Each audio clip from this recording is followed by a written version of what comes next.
Good afternoon, everyone, and a very warm welcome to Change Conversations. This is the first in a series of events that we're running called Change Conversations, and it's for the charity and the NFP organisations. And we're here to provide some inspiration and some stimulation in the sector, because this is a period of great change, and real change begins, we think, with a good conversation. So this event is all about 2021, what that looks like for charities in upheaval and transition, what the trends and the challenges might be, and how we can all move together forward. We are the Good Agency. We are a strategy and creative agency, and we're all about work for the world. We were set up to help charities, not-for-profits, and also commercial brands demonstrate their good in the world. And today I'm joined by a great lineup of panelists in no particular order. Firstly, we've got Adela Worley, who is the CEO of Charity Comms and has been since 2017. So welcome, Adela. She is very passionate about the strategic role of communications in driving social change and leads Charity Comms to help support a thriving community of communications professionals in the third sector. I'm also joined by Chinny MacDonald, who is Head of Community Fundraising and Public Engagement at Christian Aid. So in addition to her work at Christian Aid, Chinny is also a regular contributor to BBC's religion and ethics programmes, including Thought for the Day on Radio 4's Today programme, and she sits on a number of charity boards, including Green Belt Festival. So a very warm welcome to you. Thank you very much for joining us. And finally, we've got Lindsay Boswell, who is the CEO of FareShare. So very warm welcome, Lindsay. Lindsay is passionate about fighting hunger and food waste in the UK. Since joining FareShare in 2010, Lindsay has led and supported an amazing team that now supports 11,000 charities and community groups across the whole of the UK. From Good, we are also joined by Pete Grant, who is our planning director, and he will be sharing some key trends to look out for in 2021. I'm Nilesha Chauvet. I'm the managing director of Good. I'm your host and the moderator for this session, so do sit back and enjoy. The idea is that we're going to have a bit of a presentation and then a panel discussion. But before we begin, just a quick bit of housekeeping. Please keep your mics muted and your cameras switched off to save on the bandwidth. If you're having any technical difficulties, then please just message the Good Agency username, and there is somebody on standby here to help you. The session is being recorded and we will make it available on request. So if you want to share it with your teams, you can. And if you've got any comments or questions as the presentation progresses or during the conversation that we're having, then do feel free to pose those in the Q&A section, and I will be going through some of those, and hopefully we can get through as many as we can, and our panelists will be very happy to answer them. So without further ado, I'm going to hand over to Pete Grant now to set the scene. Thanks, Nilesha, and hi everyone. I wanted to start with a quote that I really love, particularly in a time when the future is really uncertain. Alan Lakin said, "Planning is bringing the future into the present so we can do something about it now." So the future is what we make of it today. But I wanted to start, before we talk about some provocations and trends for the next year, I wanted to start by asking everyone a question, which is, how are you planning in 2021? We wanted to do a quick poll, and that should be appearing on your screen now. The poll is very simple. We're asking, in general, how far ahead is your team planning?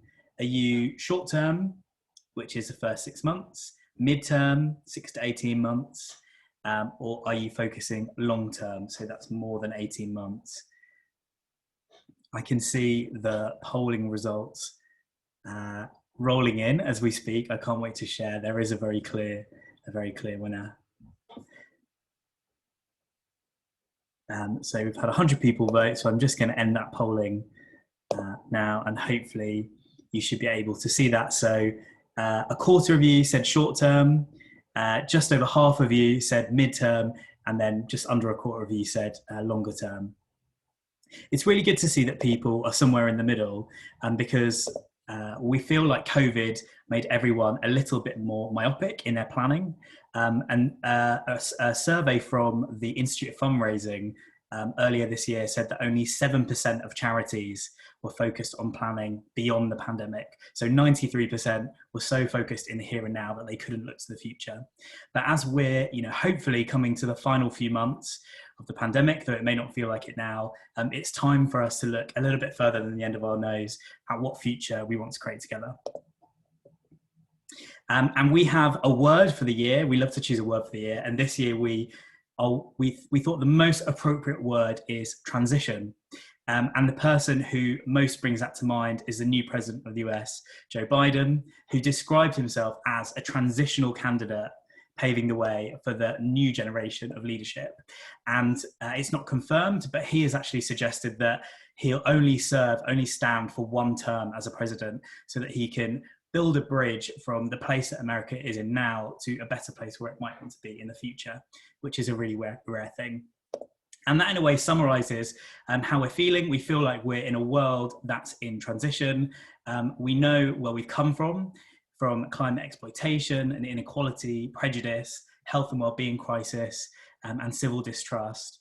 But we also know where we want to be: a regenerative economy, a regenerative environment, more diverse leadership, life balance, civil participation. And the question is, how are we going to get there? And it's all about laying the foundations of that today. And that is the world at large, which obviously we form a part of, but we can look more specifically at our charity sector too. We're in a charity sector that's in transition. We know where we come from a place of mistrust, silos, saturation, an aging supporter base, exploitative representation even sometimes of the people that we're trying to help. But we also know where we want to be. We want to get to a more participative sector, one where the experience of supporting a charity is much more audience-led, where digital transforms everything we do, where we engage new generations of people, and we work with the people we're trying to help, not just for them. So we know where we've come from and we know where we want to be. And this feels like the year where we really lay a lot of the groundwork of how we're going to get there. So what we've done is just pulled out 5 big power shifts that will lead us in our transition from the old charity sector to the new. We'll touch on them really briefly and then we'll get stuck into our discussion, because some people might disagree, and that would be really interesting. So the first one is a shift to partnership. So in the past, our relationship with the corporate sector and with the government has been one largely financial, and more in terms of payout. But as we face kind of bigger and more complex issues, we're increasingly seeing convergence where charity, business and government are working together to solve issues as partners. And this has been made, accelerated by the pandemic, a problem that no single person could have solved on its own. So we've seen great examples like Morrison's getting together with, I think, the Trussell Trust and creating ready-made kind of parcel food bank kits that you can just pick up and take to the till. We were lucky enough to work with Kingfisher and Shelter, and they have a brilliant program called DIY Advisors, where they take the expertise of B&Q staff into the homes of people living in some of the most kind of poor quality housing and help them transform their own homes. And RNIB, another brilliant client, work really closely with Amazon to use their Alexa on sight loss. The second shift is a shift in the way that we see beneficiaries. So in the past, there were people that had things done for them, that they were being helped. But in the future, it's a much different power shift where beneficiaries become creators, become our colleagues, and most importantly, become narrators of their own story. And this we've seen, we've been lucky enough to work with RNIB on a brilliant series of DRTV ads where we're taking people like Kira on the right, a visually impaired 12-year-old girl, and making her the narrator of our DRTV ad rather than some kind of celebrity or faceless voiceover. And also we love the work that Crisis is doing at the moment. Their winter appeal in 2020 was co-created with some formerly homeless people as colleagues, as part of the marketing team, and they also featured as kind of narrators in the appeal. And we've also worked with Crisis on a new product called Art for Crisis. We took the beautiful art created as part of their art therapy program and turned it into a regular giving product, kind of made by the people that were also being helped by the income. So a very different shift in the way that the relationships operate. Third is shifting generation, and we're seeing increasing power and influence with millennials and with Gen Z. So previously they've been a bit of an afterthought in terms of the charity sector because the wealth and the influence have sat with older generations, but increasingly they're becoming not just the up and coming, but the next big power block. Really interestingly, a survey by Enthuse Donor Pulse said that it was Gen Z and Gen Y, so millennials, who were the most likely to have massively increased their propensity to give during COVID, whereas the other generations were comparatively kind of more set in their behavior. We know that millennials will see the biggest wealth transfer from their boomer parents by 2030, and that also by that time almost all children will be born to millennials as they become parents. So it's an increasing power block that cannot be ignored, and not just in the future, but in the here and now, because we can't forget that Marcus Rashford is a mere 23 years old, and yet with his kind of his passion and his status, he's managed to change the whole kind of national conversation in his lobbying. Our fourth shift is a shift to digital. So previously, in many of our relationships with clients, digital was seen as a supporting channel, one that was perhaps matching luggage for a campaign. But again, COVID has accelerated digital transformation at charities. We were reading some case studies yesterday, and one charity they reran a campaign in 2020 and the results were up 87%. Another case study we were reading, the results that they expected to get in digital in 6 weeks, they actually got in 24 hours. So this digital transformation is increasingly a commercial imperative. What's really interesting about it is that it operates in a much more impulsive way. So it's less about necessarily long-term relationship building with supporters, and more about being contextually in the right place at the right time with clever targeting. For example, the Support the NHS Deliveroo donations, where you could just top up the price of your meal and also give some money to NHS workers being fed. So it's increasingly more of an impulsive ask where you may not have a strong association with the brand, and also a more sophisticated one. The picture on the right is a screen grab using the Facebook ad library, which is a tool open to everyone, where you can see the ads that every brand is putting out on Facebook. And these were the ads that went out from one of our kind of trusted clients, Cats Protection. These were just the ads that were going out in one day. So it's the kind of the end of a single proposition, a single experience, a single journey, and a much more kind of sophisticated network of propositions running at different times for different people. And then our final shift is to a shift of open brands, whereas brands used to be more institutional, and the brand teams were the kind of strict police of the organization. Actually, the brands have now opened up to become platforms for play among different kind of peer-to-peer networks. So we love stuff like British Red Cross's kindness campaign, where they got artists to interpret their idea of kindness in their own way. I noticed as well at Joe Biden's inauguration, they put the invite out to various artists to interpret the invite in their own way. We love the Heinz campaign. I don't know if you've seen it, but it was released last week. They asked people all around the world to draw a bottle of ketchup. And of course they drew a bottle of Heinz ketchup. And those kind of drawings have become their campaign, their outdoor campaign, which, previously maybe a brand team would have lost some hair over. And then on the right, the Children's Society brand is one that we co-created working with young people from their services. And it was all about the idea of hope and optimism, because that's what the kind of resilient young people in their services were all about. And it includes their website, a platform called Words of Hope, where supporters can send messages of hope to the young people. And at the heart of the brand is this handwritten font, which was actually designed using the handwriting of the young people in the workshop that we co-created the brand with. So a much more kind of open brand policy where a brand is owned by the people, not the brand police.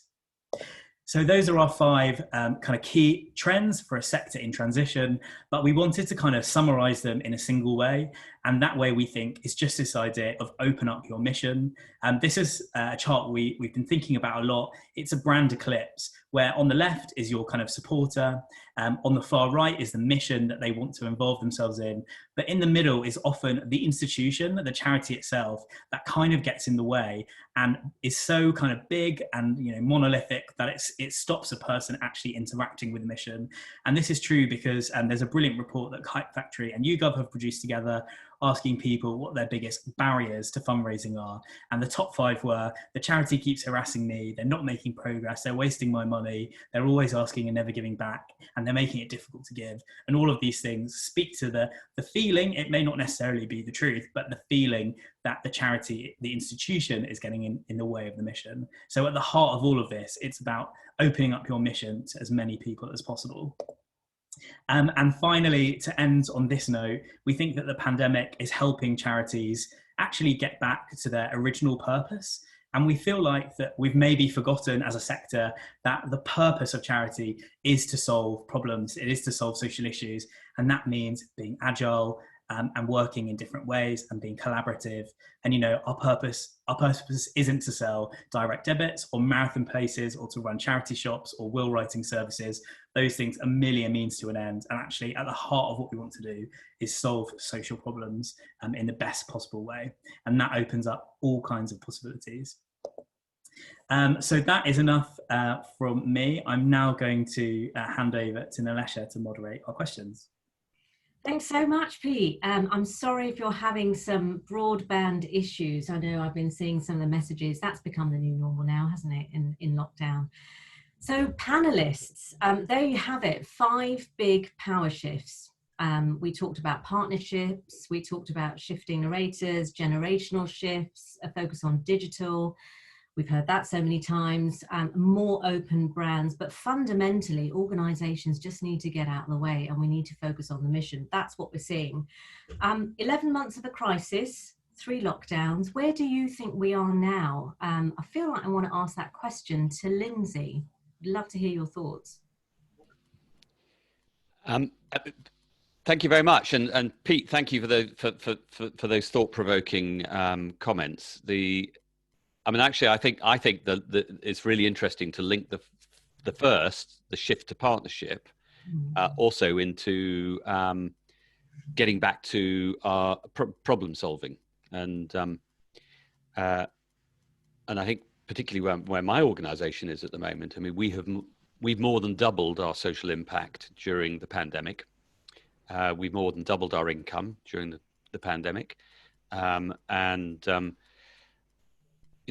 one of the reasons that we've been able to do that is that we were in a place and a position where we were so focused on the mission that we've got, which is we want no good food to go to waste, that actually over the last 2 years we've gone through trying to put ourselves into a place where we've got the team and we've got the infrastructure to be able to tackle tomorrow rather than having the team that was necessarily the right one for today. So we've gone through a major area of investment, but that, and core of all of that has been working in partnership. And now it may be slightly, it's because of the nature of the work that we do. Food is in the food industry. Food industry is made up of big brands, big businesses, the supermarkets, and et cetera, but they are a fundamental part of solving our mission. And we can't do it without them, and indeed they should be able to do it without us. The thing that I've had some hate mail on in the past is saying, actually, and I'm not sure I entirely mean what I say, but the sentiment of it is still important, which is almost, if you need a charity to solve a problem, that's an admission of failure in the first place, because actually it should be wider society that makes sure that those problems aren't there in the first place. That's a great note to end on, because I think it'd be quite interesting to move to Chinny now and just see what's been your experience in this crisis, because there are clearly some winners and losers, and international development is quite different. So how's it been for you? So it has been an unprecedented year, just in case anyone hasn't heard that word this year. For us at Christian Aid, we have done as well as we would have hoped at the start of this pandemic. Going into last year, the first lockdown, we were planning for Christian Aid Week, which takes place in May, which is our biggest fundraiser. It's our biggest moment.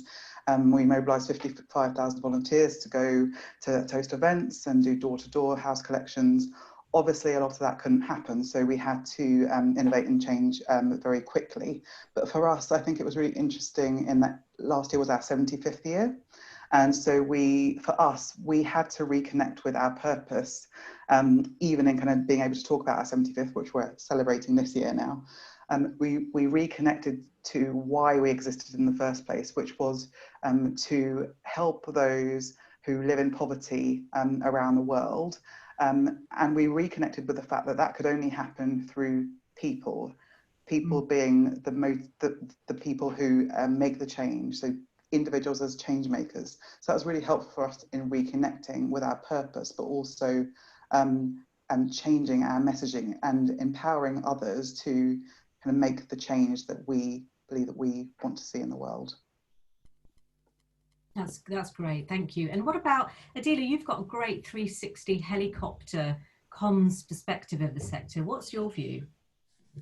Well, thank you, Pete, for your presentation. I feel like you've been peering into my soul, because the presentation absolutely captured so much of certainly my reality for the last year, but also from across the sector, from the members that I speak to. Charities, big and small, have absolutely been on this extraordinary journey, and there are highs and lows. There are things that have been good about the change, that the transition, coming back to your main theme of it being a period of transition, that has been really positive, and not least that digital transformation journey that so many charities have gone on.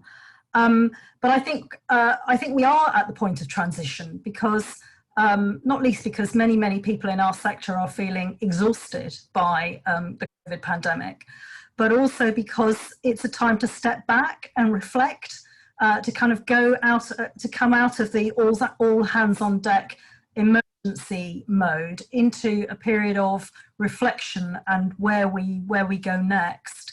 And I think it's really interesting, your poll at the beginning of the panel highlighted midterm planning as where a lot of people are at. And I think that's encouraging, because it's really important for us to be able to take the lessons and apply the great things, and stop doing the things that didn't work, so that we can really drive forward on our mission. And I do think that COVID really exposed the flaws in our society, the inequity, and the fact that we don't want to go back to business as usual. We don't want to go back to the world as it was before COVID. We actually want something better. And I think charities are in a really brilliant place to, with integrity and authenticity, to drive forward that work and communications, and the way that we talk to our supporters, to politicians, to business, to those partners that you were talking on, as developing a shared endeavour that we can really move forward positively. I think we have to be hopeful about what the future holds, having come through such a period of turmoil. Absolutely. So coming back to you, Lindsay, because you raised some really interesting points, and building on what you were saying earlier, what's been your biggest learning then during this whole experience? I think it's that you need to be prepared for the future. And so you need to do that planning. So, and the relevance to this conversation about transition, and the poll that we had at the beginning. So where do you want to be in 18 months' time? And what are the things that are going to need to be changed in order to give you even a reasonable chance of getting there? And can you, and are you able to put the infrastructure into place now, whether that's thought leadership, or whether that's people, or whether that's delivery of programs, to be able to get to that place. And it's a bit like that old adage about legacy fundraising. You need to start today because it's going to take you 7 years. So there is no better time than yesterday to get it going. There's no better time to do the planning than now. But clearly in the landscape, there are some winners and losers, right? So not all organisations have fared well. Ginny, what would your advice be to some of the organisations that are really struggling? Like, how have you managed to implement some of the changes within Christian Aid to react to what's actually happening in the pandemic? So I am one of those people who is a planner, who likes planning. But one of the things that I think that we've learned this year is planning will only get you so far. And actually, maybe part of our creating and setting up infrastructures is setting up our organisations in a way that they will be able to deal with the unexpected. So that's a very, very hard thing to obviously be able to put in place, to plan for the unexpected. And which is why I think we have to think shorter term rather than obviously 3-year strategies, 7-year strategies, because we have no idea how the world is going to be. I think for those that might be struggling, those organisations that might be struggling, I think partly what we need to do is, I saw a quote from Sadiq Khan on Twitter a little while ago today, which said, we might be facing the same storm, but we're not all in the same boat. So I would say, what is your storm and how are you going to weather it? I think there are certain principles that we can all take on board as charities or those organisations who are trying to do good in the world. But each charity, as we've seen over the past year, will face very, very different circumstances. So FareShare doubling its social impact over the past year, that's while some charities have closed because they've been reliant on kind of shop fronts or those kinds of things. Everyone is facing very different storms. So taking some time out of the day-to-day to really think and not be in that kind of survival mode in which you might make the wrong decisions, I think is a really important but difficult thing that we all need to do. Yeah.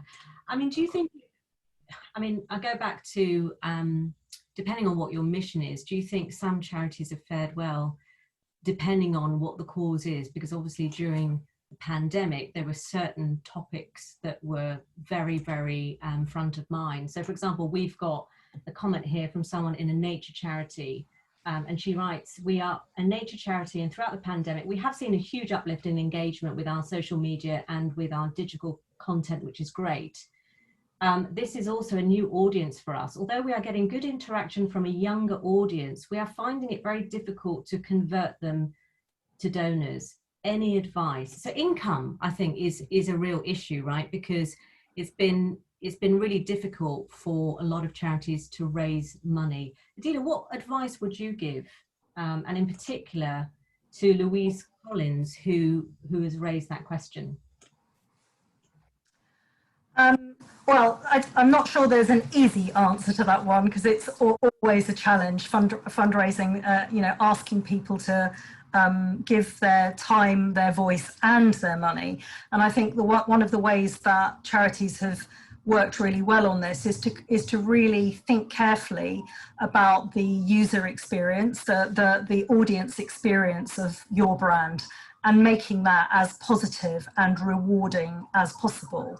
And also not siloing their supporter journey, if you like, not putting them in the silo of this person gives money, this person takes action, this person is an advocate and a champion for us, but seeing them as rounded people who could do all of those things if only you asked in the right way. So I think that really careful planning of supporter journeys, thinking about what touch point they've come in through and how do you build that towards a fundraising ask, and being responsive to what they tell you about their motivation for coming on board in the first place. Because I think particularly with those younger generations, they are different, if you like, from older generations. They their association with great causes is often driven by a desire to give money and act, to say something about their own identity, about self-actualization, and also to just enjoy being part of that charity's work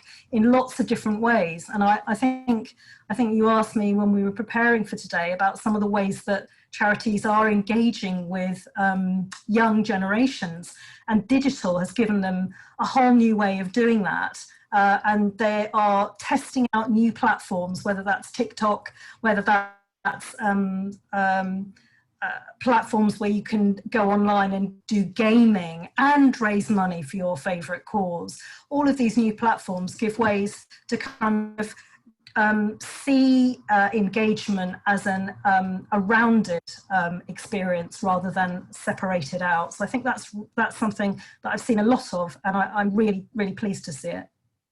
I think, can I just add as well, because I totally agree with that, and I think that the that kind of sense of what are the motivations behind giving, and recognizing that yes, we might know what our charitable purpose is and why we're here, but we need to be able to express that in different ways, tell stories differently in order to engage different audiences. So I'm thinking about when in March at the start of lockdown, where I kind of found myself queuing outside Tesco's at 5:30 in the morning, because I had this real primal urge to be able to provide food for my own family. Now, I had never experienced that ever in my life.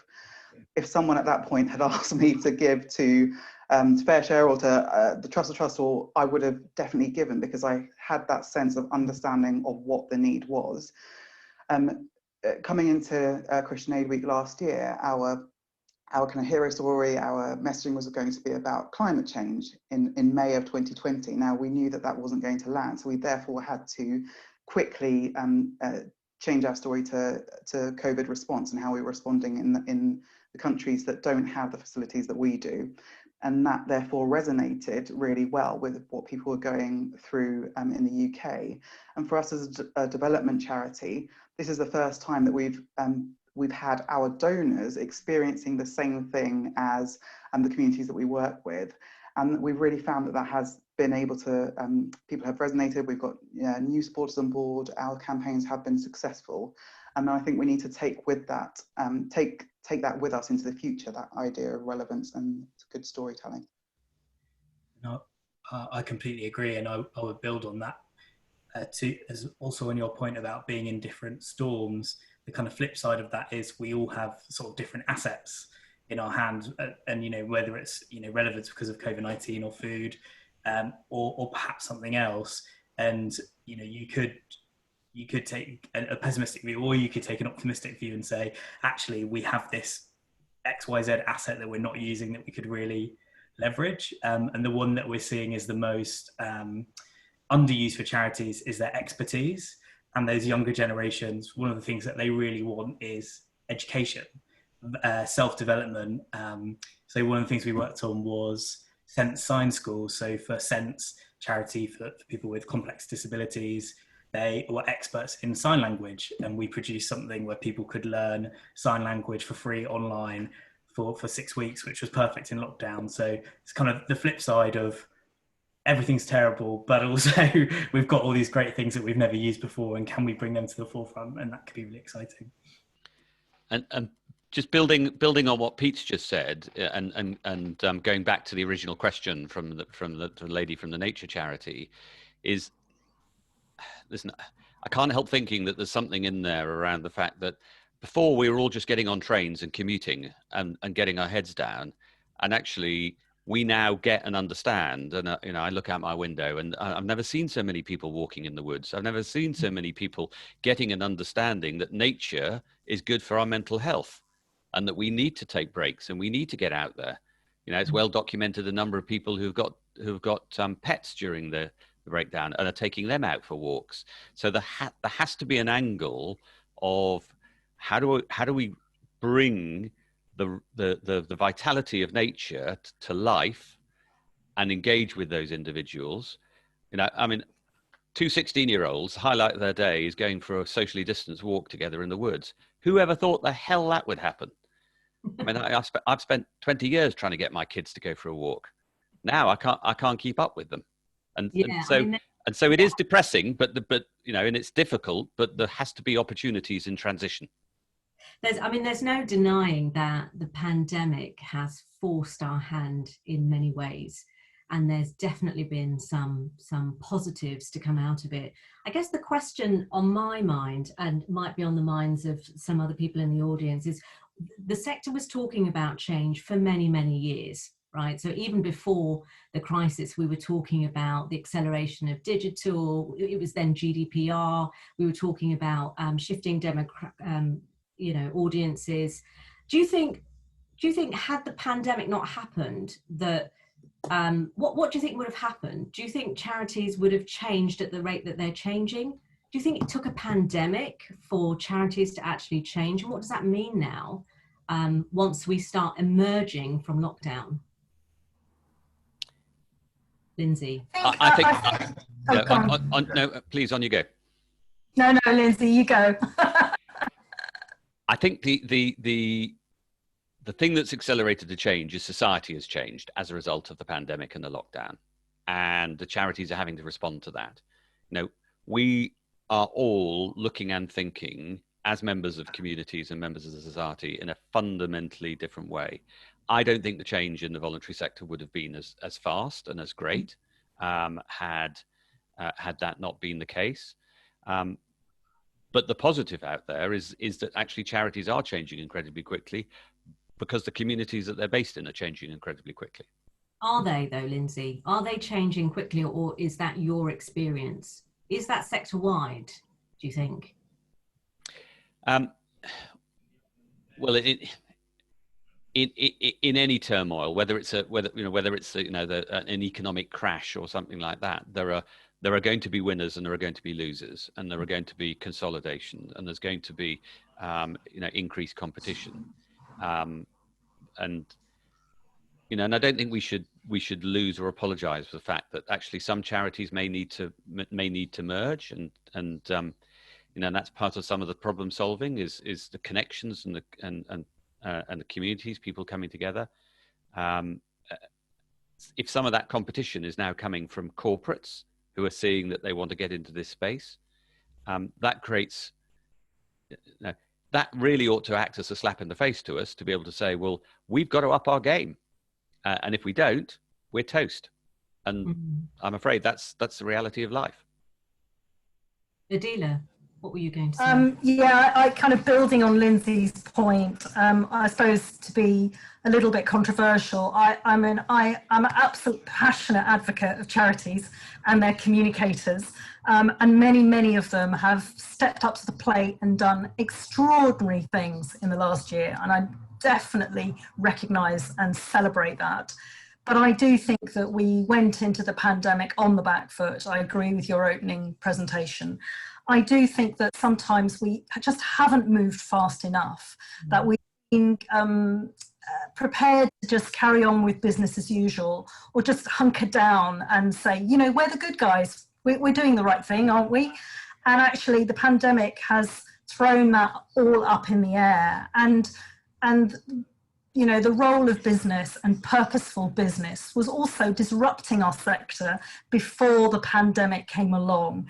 And some charities embraced that and made very creative and innovative partnerships with business. And they did that on the basis of really asking themselves some tough questions, like, what are we here for? What is the problem we're trying to solve? Would reaching out and working with a Tesco or some other corporate actually put acceleration behind our aims and get to our endpoint more quickly? Yes, it would. We're going to do that. So I think that's what we've got to learn. And I wouldn't want to prescribe people the sorts of partnerships that they should look for, but there is definitely something to be said by really thinking freely about what success looks like. And I think that those opportunities have really opened up. And I think so many of the issues that charities are here to solve, like homelessness and mental health and loneliness and all of the international development, the inequity in the world, and goodness knows COVID is a global crisis, it's not a UK crisis, and so the solutions have to be global. And it feels to me like the ice has melted, and we've got a chance. We've actually got a chance to put things back differently, better, not just let it just freeze over to back where we were. So I would really encourage charities to take the time to really interrogate what they're for, who they're for, and to get some insight. And I coming back to your point about, I've seen a question in the chat about how can you shift to enabling beneficiaries to tell their stories without being exploitative. And I do think that we have to do that. And I'm going to get brownie points now because I'm going to talk about one of your clients, Good Agency, but it's the Children's Society. And I absolutely love the work that they've done. And one of the reasons I love it is because they have put young people at the heart of who they are. They have young trustees, they have young people helping to shape their campaigns, and they co-created the brand.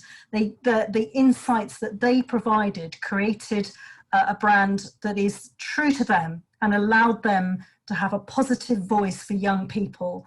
And wipe aside those kind of stereotypes that people have of young people, and I think that has I'm not saying they finished the job, by no means have they finished the job, and they know that, but they are bravely trying, and that's another part of our new world culture, is the test and learn culture, being prepared, being brave to test things and take on the things that work and build. And say, that didn't work, we'll be honest about it, it really didn't work, we're going to park it here.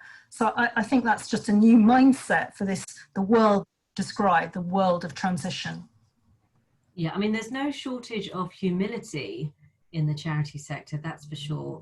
Chinny, what's been your experience about testing and learning and experimenting? And what do you think, thinking freely, as Adela was suggesting, what do you think success looks like? So I guess I would say there isn't enough humility in the charity sector, and that's part of our problem. In that, so for example, Christian Aid, been around for 75 years.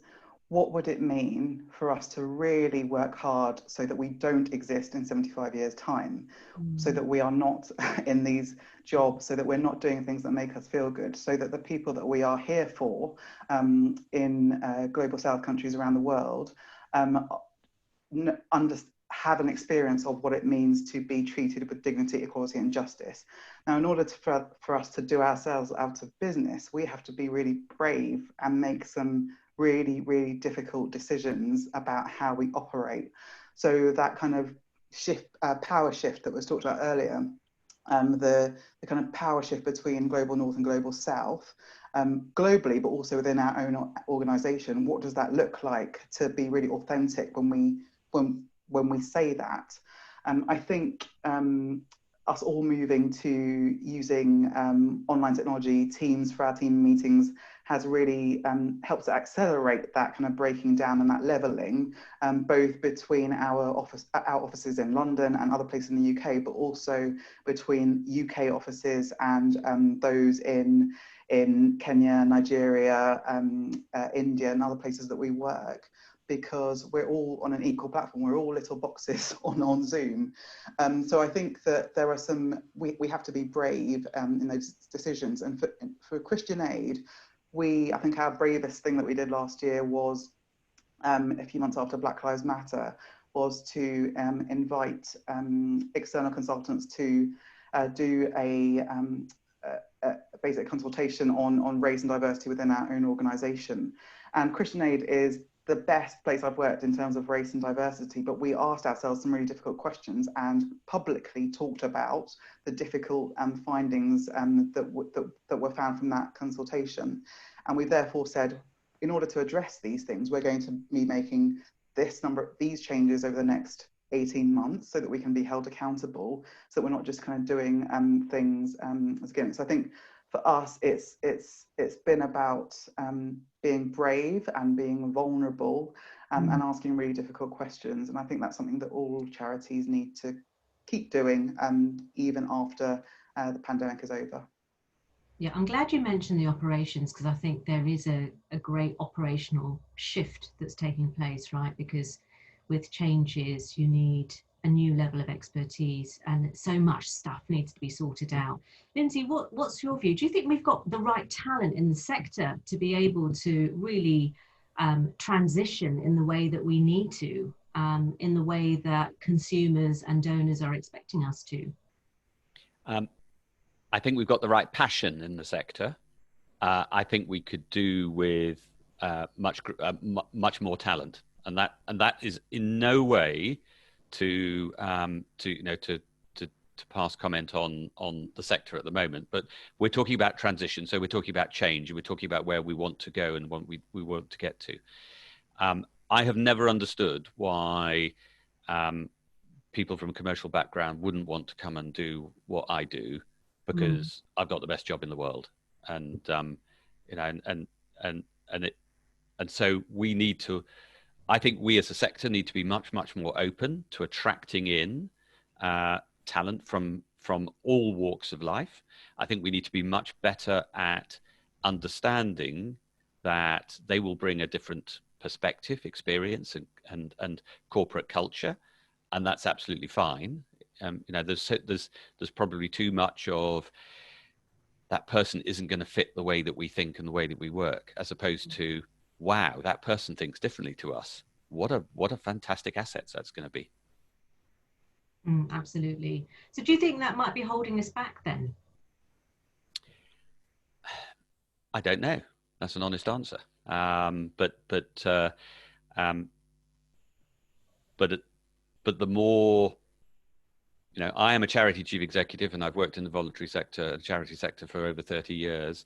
But I regard myself as running a business, and the measurements of that business, the success of that business, are not pounds, shillings, and pence for the bottom right-hand corner of an Excel spreadsheet.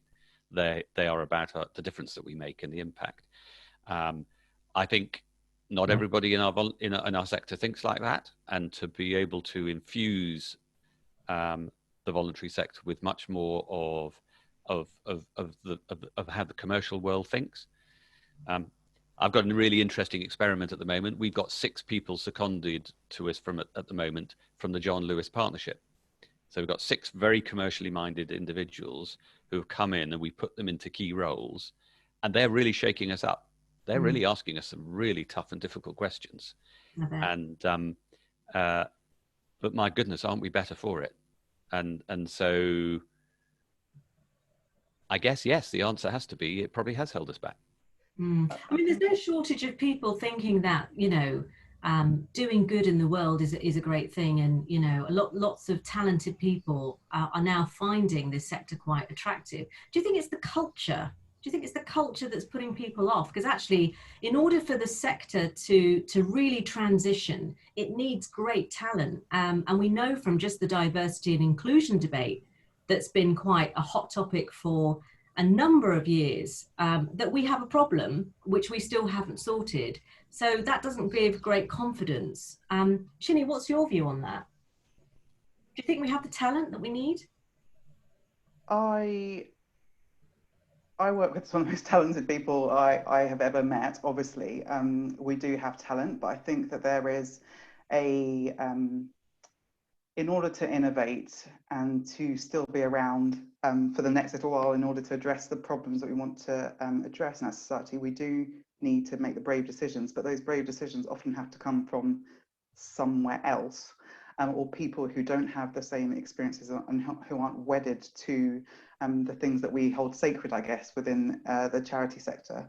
I think reflecting on this quote from Matthew Syed's book called Rebel Ideas, which says, think how comforting it is to be surrounded by people who think in the same way, who mirror our perspectives, who confirm our prejudices. It makes us feel smarter. It validates our worldview. These dangers are as ancient as mankind itself. So I think that there is something really exciting, and which the charity sector needs, in bringing these rebel ideas in to our organisations. And I think we have to be comfortable enough to recognise that we who have worked in the charity sector for a long time are thinking like people who have worked in the charity sector a long time, and we need to welcome new ideas in order to innovate for the future. Yeah, absolutely. So Adila, just going back to that then, rebel ideas and shaking things up. What, because obviously you three of you are in very senior positions in your career. How can we instill some of that change culture a bit lower down, and really get our teams motivated so that they can embrace the change and help them through the transition? Because like you said, it's very, very stressful, right? It's been a really difficult time. For me, it's about leadership style. One of the things that I've experienced over the last year is that moving out of a physical office, a small office, and working physically very close to my team and having quite formal one-to-ones with them, and all of that was thrown out of the window when we became a totally remote team. And I hadn't anticipated this, but it liberated my team. It liberated them to actually take control of their areas of expertise, to run with ideas at speed and then ask for permission. And it gave them the permission and the means to be their very best self. And to me, that was so inspiring and so wonderful for my organisation, that talent was absolutely released. And I was no longer a bottleneck to it. They learnt, I learnt, they taught me. So I think that style, that leadership mindset has to come at all levels in your organisation, that no matter what role you play in that organisation, that you've got permission to think the unthinkable, to bring new ideas, to challenge, not aggressively, negatively, but to challenge, always linking that back to why are we here? Could we have done this better? Is there another way of doing things? And for me, past year my team have shown me that they can work like that. They love working like that. It's much more rewarding for them because they feel a sense of agency and purpose and achievement. And we celebrate that together. And I've seen that in other charities. I'm not just my own. I've seen that happening in other charities. So I think diversity of thought and also getting out of our functional silos. Not, I'm a fundraiser, I'm a campaigner, I'm a policy person. No, we collaborate internally with shared aims and objectives to achieve our ends. And those charities that are shifting that culture and mindset, I think are... Yeah. Oh, you're just on mute. Were you continuing, Adila?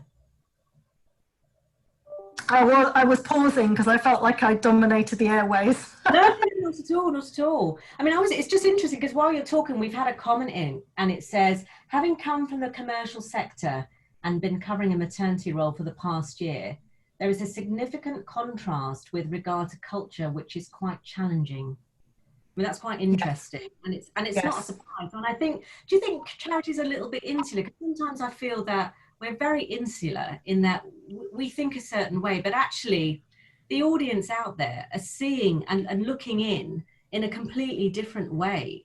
What we're hearing from the statistics is that actually public faith in charities is diminishing because of the rise of commercial purpose. Yep. But what does that mean for charities now? What is the role of charities in society moving forward? Lindsay, what's your view? Well, there's two parts to what you just asked, and I'm picking up on Karen Stewart's question, which you just quoted. Mm-hmm.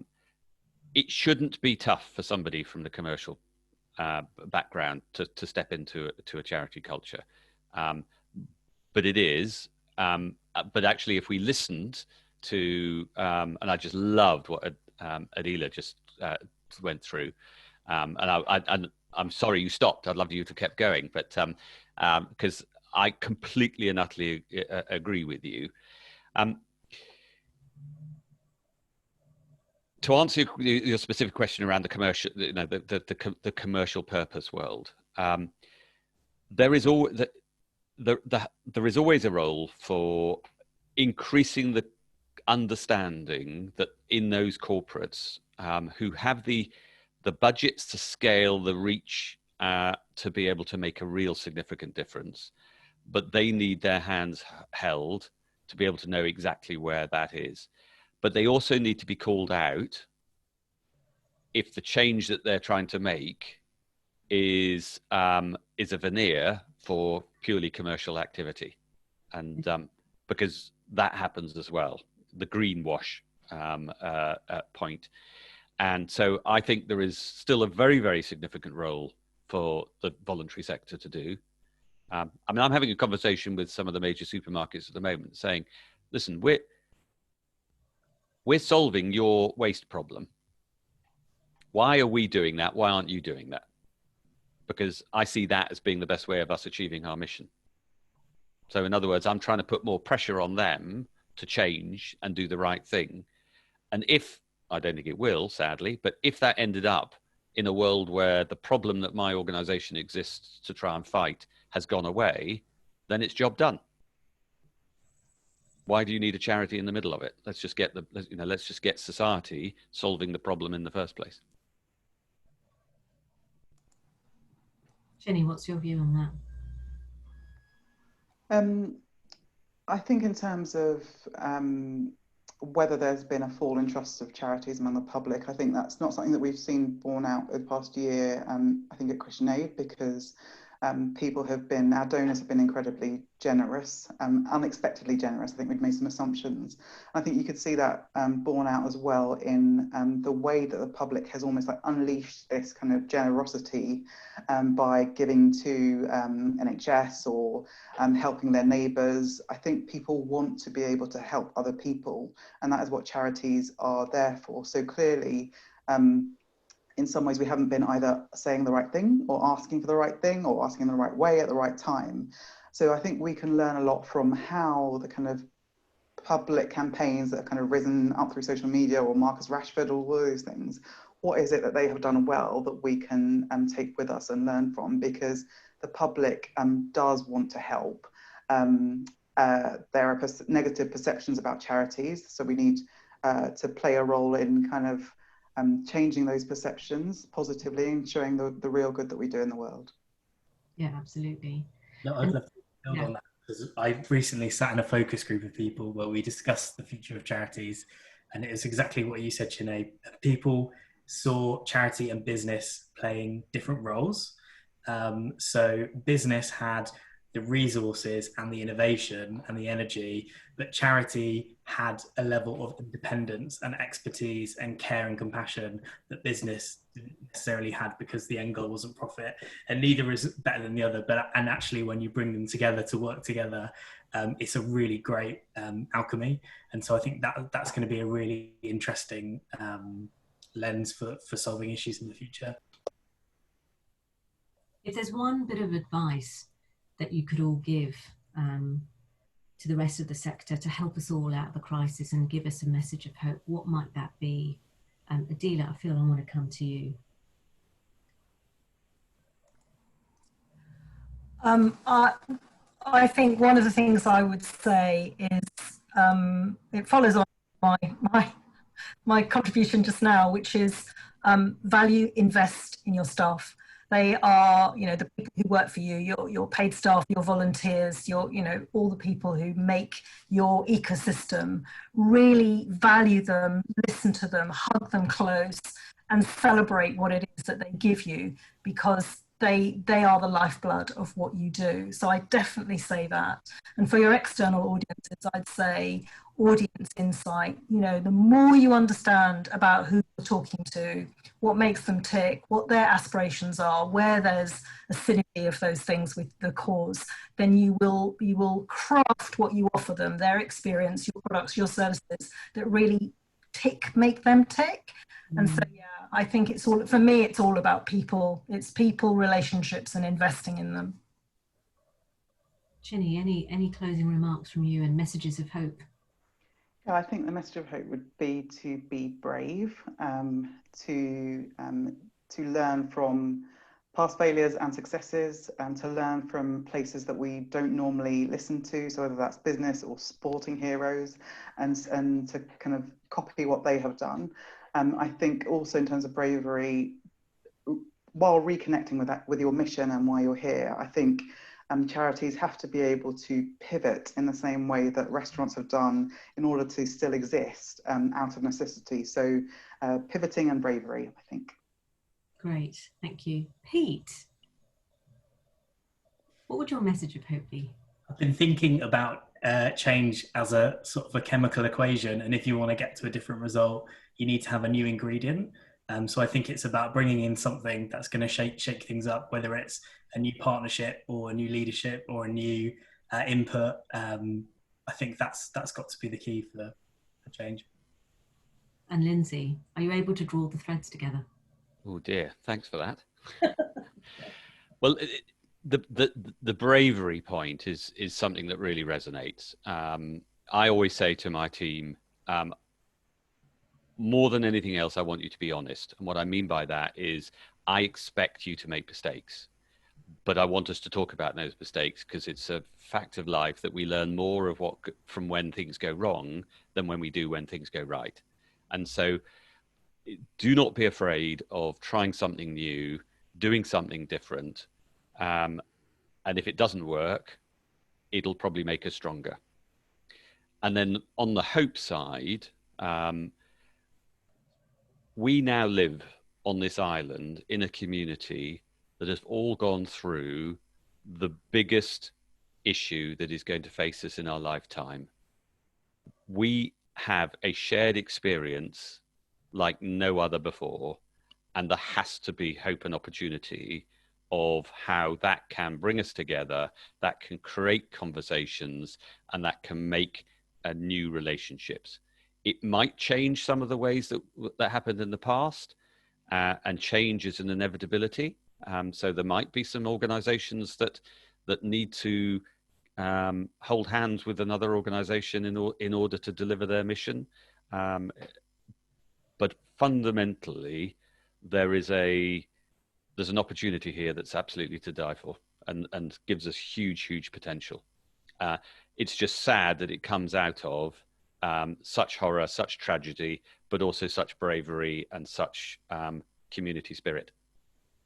Thank you so much to our panelists. Thank you very much, Lindsay and Chinny and Adila, for taking the time to talk to us. So there you have it, a message about the importance of people and talent, bravery, trying something new ingredients, and forging new relationships, but ultimately a tremendous opportunity moving forward. I hope for our audience that is a positive message, and thank you all for joining, and we really hope for another great conversation around another topic that's keeping us awake at night in the sector. So I'm going to say goodbye now. Thank you so much for joining us. I really appreciate it.